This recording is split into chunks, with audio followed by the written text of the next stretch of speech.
Hi friends, నేనైతే వడ్లు దున్నడానికి వచ్చిన. వడ్లు ఎండబోసిన మార్నింగ్, అవి ఇప్పుడు దున్నడానికి వచ్చిన. ఎండ చూడండి ఎట్లా కొడుతుందో.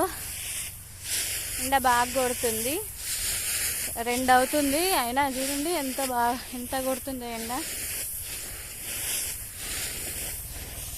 ఇవన్నీ అమ్మ వాళ్ళ వడ్లు. అక్కడ అటు సైడ్ కనిపిస్తున్నవి మావి.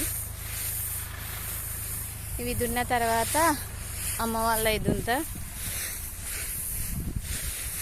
అమ్మ చాలా రోజుల తర్వాత ఈ పని చేస్తున్నా కదా, కొంచెం పొద్దునట్టు ఆయాసం వచ్చింది కొంచెం సేపు చేసేసరికి. మా అమ్మ రోజు చేసే వాళ్ళకి ఎట్లుంటుందో ఏమో కానీ చాలా రోజుల తర్వాత చేస్తున్నాయి పని. ఈ వర్షాకాలం చేసిన కానీ అంత చేయలేదు. ఇప్పుడైతే బాగానే పడింది డ్యూటీ అయితే. నాన్న ఒక్కడు పడుకుంటే మేము ముగ్గురం కష్టపడాల్సి వస్తుంది. నాన్న ఒక్కడు మంచిగా ఉంటే ఆయనే చేసుకునేవాడు పని అంతా. మావి అమ్మ వాళ్ళ చేయాలంటే అమ్మ ఒక్కతే ఇబ్బంది పడుతుంది అనేసి నేను వచ్చిన, నెక్కడికల్ నుంచి వచ్చిన ఈ వడ్ల కోసమే.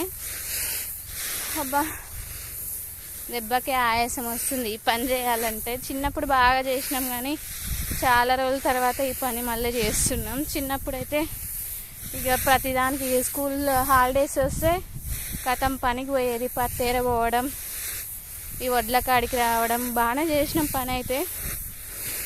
ఖాళీగా అయితే ఏం లేం కానీ సిచ్యువేషన్స్ బట్టి చేయాల్సి వస్తుంది ఇక పని అయితే. మాకు ఉంది పొలం, అమ్మ వాళ్ళకి ఉంది. అమ్మ చూడండి ఎండలు బాగా కొడుతున్నాయి. ఒక 2 డేస్లలో ఎండిపోతాయి ఈ వడ్లు అయితే. వర్షాకాలం అంటే ఇబ్బంది పడాలి కానీ ఎండాకాలం వడ్లు ఎండడానికైతే అంత కష్టపడాల్సిన అవసరం లేదు. ఇక ఎక్కువ రోజులు కష్టపడాల్సిన అవసరం లేదు. ఒక 2 డేస్ అయితే కథం ఎండిపోతాయి. ఇట్లా డైలీ ఇక 4 టైమ్స్ అట్లా చేసినాం అనుకో ఎండబోయంగానే ఇక తొందరగా ఎండిపోతాయి.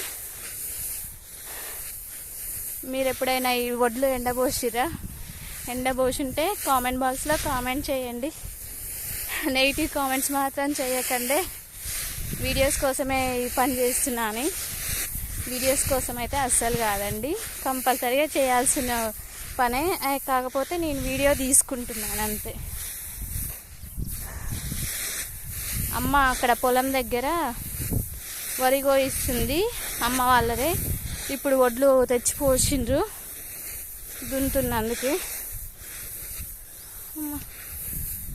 ఆయాసం వస్తుందిరా బాబు. Okay friends, bye.